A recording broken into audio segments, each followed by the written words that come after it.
sozinha para arrumar as coisas, ficar menino, olhar esse outro, ir para casa, lavar roupa, lavar banheiro, não. Melhor a pessoa arrumar um emprego, ficar numa casa dessa. Aí de casa de manhã chegar de noite. Levar a atenção para os maridos que você está para lá e para cá. Depois de ir lá dançar, fazendo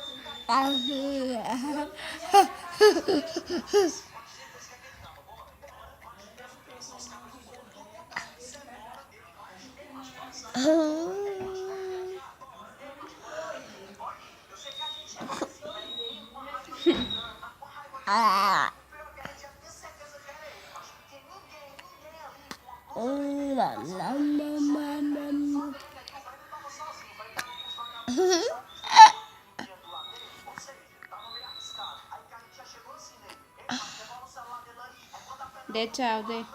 Tchau.